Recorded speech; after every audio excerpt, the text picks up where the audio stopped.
মাধ্যমিক ২০২৫-এর অঙ্ক প্রশ্নতে বেশ কয়েকটা প্রশ্ন কিন্তু ভুল ছিল এবং ঠিক সেই কারণেই নাকি মাধ্যমিকের অঙ্ক পরীক্ষা পুনরায় করা যেতে পারে, অর্থাৎ আগের পরীক্ষাটা নাকি বাতিল হয়ে গেছে। এই বিষয়ে বিভিন্ন ধরনের সংশয় আপনাদের মধ্যে রয়েছে, বিভিন্ন জায়গা থেকে এই খবরই নাকি পাওয়া যাচ্ছে। এই বিষয়টা নিয়েই আজকের এই ভিডিওতে আমরা ক্লিয়ার করতে চলেছি। এছাড়াও আরও একটি আপডেট রয়েছে, আপনারা নাকি পেয়ে যেতে পারেন 10 থেকে 12 নম্বর এক্সট্রা মাধ্যমিক পরীক্ষাতে। সম্পূর্ণ বিষয়টা আজকের এই ভিডিওতে আমরা কভার করতে চলেছি। আমার নাম বিক্রম, আপনারা সকলে দেখছেন বিক্রম পাল ইউটিউব চ্যানেল। তো চলুন গাইস, ভিডিওটি শুরু করা যাক। ভিডিওর প্রথমেই বলবো, যারা মাধ্যমিক 25-এর ব্যাচ রয়েছে বা যারা মাধ্যমিক 2025-এর বিভিন্ন আপডেট সর্বপ্রথম পেতে চাইছো, চ্যানেলটাকে সাবস্ক্রাইব করে নোটিফিকেশন বেলটাতে অল দাবিয়ে দিতে পারো। প্রথমত তোমাদের সকলকে বলে রাখা ভালো, এই যে খবরটা বিভিন্ন জায়গা থেকে তোমরা পাচ্ছ বা তোমরা যে কমেন্ট করছো আমাকে, যে মাধ্যমিকে যেহেতু বেশ কয়েকটা প্রশ্ন ভুল ছিল, তাছাড়াও যে মাধ্যমিকের পরীক্ষার যে অঙ্ক প্রশ্ন ছিল সেটা কিন্তু খুবই টাফ ছিল, যে কারণে বেশিরভাগ ছাত্রছাত্রীরই কিন্তু পরীক্ষা খারাপ হয়েছে। তো সেক্ষেত্রে কি পরীক্ষা আবারও নেওয়া যেতে পারে বা আগের পরীক্ষাটা কি বাতিল করে নতুনভাবে কোনো রকম কি পরীক্ষা নেওয়া যেতে পারে, সে বিষয়ে তোমাদের সকলকে বলে রাখা ভালো। এটা সম্পূর্ণভাবে একটা ভুয়ো খবর, তোমাদের সকলকে বিভ্রান্ত করার জন্য বিভিন্ন সাইট বা বিভিন্ন অর্গানাইজেশন কিন্তু এই টাইপের খবর কিন্তু ছড়িয়ে থাকে। সেক্ষেত্রে তোমাদের বলে রাখা ভালো যে না, তোমাদের অঙ্ক পরীক্ষা কিন্তু বাতিল না করে যেটা ছিল সেটাই রয়েছে এবং তোমাদের পরীক্ষা তোমরা দিয়ে ফেলেছো, সেটা পুনরায় তোমাদেরকে কিন্তু আর দিতে হচ্ছে না। তো এই রইল প্রথম আপডেট, যেটা আমি তোমাদের সকলকে জানালাম।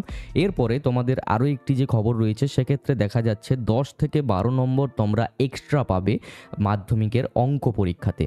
তাতে তোমরা হতে পারে সেই প্রশ্নের উত্তর দিয়েছো কি দাওনি সেটা ম্যাটার করে না, কিন্তু তোমরা 10 থেকে 12 নম্বর এক্সট্রা পেতে পারো। এবং এই খবরটা থেকেই অনেকেই যারা যারা ভয় পাচ্ছিলে যে আমার মাত্র 10 নম্বর উঠছে, 12 নম্বর উঠছে, আমি হয়তো বা ফেল করতে পারি, তোমাদের সকলেরই কিন্তু ভয়টা চলে যেতে চলেছে।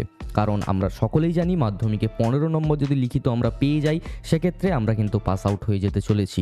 একইভাবে এখানে আমরা দেখতে পাচ্ছি 10 থেকে 12 নম্বর এক্সট্রা দেওয়া মানে যদি কেউ 11 নম্বর পাচ্ছে টোটাল করে, সেক্ষেত্রে আরও যদি 10 নম্বর বাড়িয়ে দেওয়া হয় তাহলে 21, এবং স্কুল থেকে 10 নম্বর অর্থাৎ 31 নম্বর, মানে খুব ভালোভাবেই কিন্তু সে পাস আউট করে যাচ্ছে। এবং এটা হওয়ার কারণ হলো যে তোমাদের সকলের মাধ্যমিকের অঙ্ক পরীক্ষাতে বেশ কয়েকটা প্রশ্ন ভুল ছিল এবং সেই সকল প্রশ্নের মার্কস কিন্তু একেবারে ফ্রিতেই ভাবতে পারো যে তোমরা কিন্তু পেয়ে যাচ্ছ।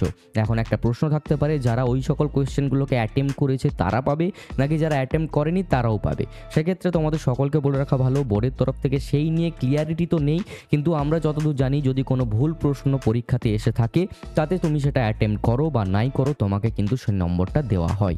সেক্ষেত্রে আমরা এটা ভেবে নিতে পারি বা এটা আমরা ধরে নিতে পারি যে 10 থেকে 12 নম্বর কিন্তু এক্সট্রা প্রত্যেকটা ছাত্রছাত্রী পাচ্ছে, তাতে সে সেটাকে অ্যাটেম্প্ট করুক বা অ্যাটেম্প্ট নাই করুক। তো এই রইল দুটো আপডেট, আশা করি তোমাদের সকলের খুবই ভালো লেগেছে এই দুটো আপডেট।